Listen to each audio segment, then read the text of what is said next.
Thank you. Commissioner Siegel. Thank you. I'm going to first talk about the library. I've sat on this board for 13 years. In that time, this board has not moved forward in a final state to renovate or replace our library. I've said this before, that libraries are a central part of our community.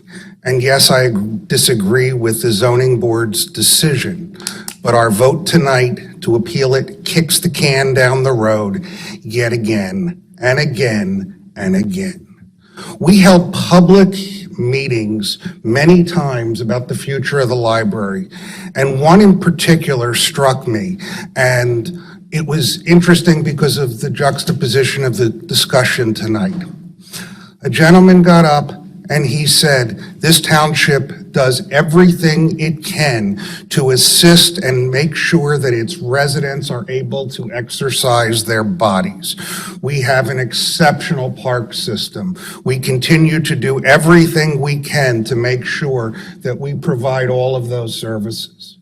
But he pointed out that the role of a library is to exercise the mind, because our minds will be much more important as we age, and that libraries are the heartbeat of a community.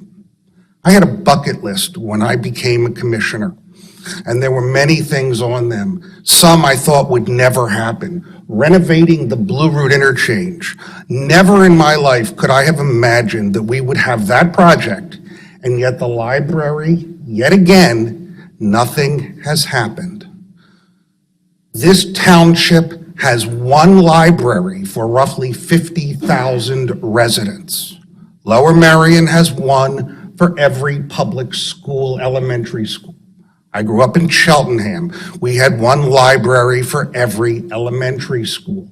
The library does an extraordinary job of serving this community, but it does so with one, if not both hands tied behind its back.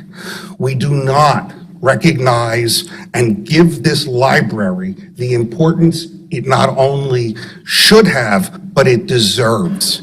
We need to move forward. I'm not going to be on this board when the library issues get resolved. And if we intend to use the appeal process, that's going to take longer and longer. We have held public meetings. The library has presented us with plan after plan.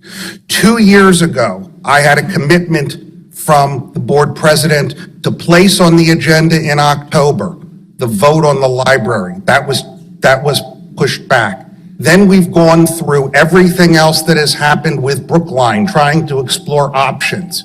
We are not reaching a conclusion, and it is unfair, not only to the library, but as Ms. Forster-Grupp said, it is unfair to every resident of this township. In the 4th Ward, I have said this again and again, a large majority of my residents do not go to the library. Why? Because they can't park.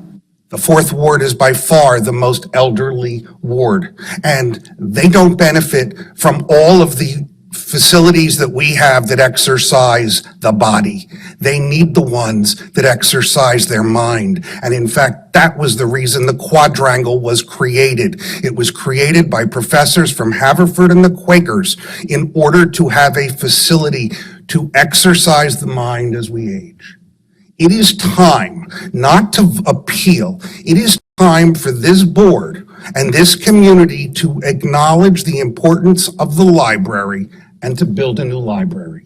That's what we deserve. A facility that will be here, not 5 years or 10 years, but 50 years, long after I will be gone and all of us in this room will likely be gone, or most of us. The point is, a library is a statement, and we are making a statement again and again. For 13 years since I've sat on this board, there has been a statement: kick the library down the road. That's time to end.